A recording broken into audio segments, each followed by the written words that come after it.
Maligayang Pasko sa inyong lahat. Ang Kapaskuhan ay hindi lamang isang araw. Ito ay isang season. Nagsisimula ito ng December 25, yung araw mismo ng Pasko, at magtatapos ng Feast ng Baptism of the Lord.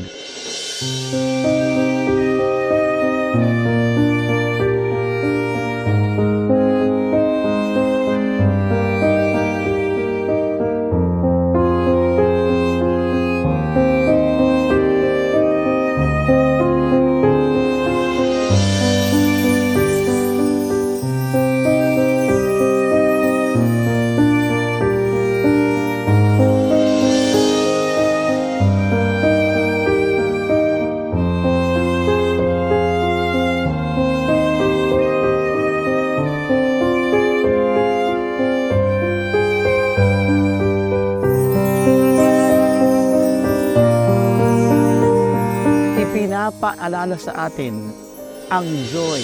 Ano ba yung joy? Ang joy ay hindi lang may nag-joke at ikaw ay tumawa. Ang joy ay siguro pinakamalapit na translation sa Tagalog ay galak. Itong joy na ito ay hindi mawawala sa atin, na ibinigay sa atin ng Panginoon buhat nung ipinangako na siya ay ipapanganak at magiging kapiling natin. Pero yung joy na yan na ating laging gustong madinig at maranasan ay napalitan ng luha. Napalitan ng pighati nung si Haring Herodes ay pinapatay ang mga holy innocents o niños innocentes, mga batang walang muwang, upang masiguro na ang Mesiyas ay mawawala sa mundong ito at ang kapangyarihan ay mauwi lang sa kanya. Kaya ang luha ng mga ina, ang dugo ng mga batang walang muwang, ang idinilig sa nauuhaw sa kapangyarihan na Haring Herodes. Hanggang ngayon, ang mga bata ay sumisigaw pa rin. May mga bata ng sobrang hirap ng buhay na parang sila ay binibigyan na ng matinding sentensya sa buhay. Hindi na nakakapaglaro. May mga taong mga batang exploited. Meron ding mga bata na nagugutom sa daan. Kaya kailangan natin ng lakas ng loob para magkaroon ng pagmamahal at maranasan ng mga batang itong pagmamahal. Huwag nating hayaang nakawan tayo ng galak ngayong Kapaskuhan. Si San Jose ay isa sa napakagandang modelo. Siya ang nagprotekta sa Holy Family. At yung kanyang protection na yun, pinroteksyonan niya ang galak, ang Panginoon, ang mismong sanhi ng kagalakan.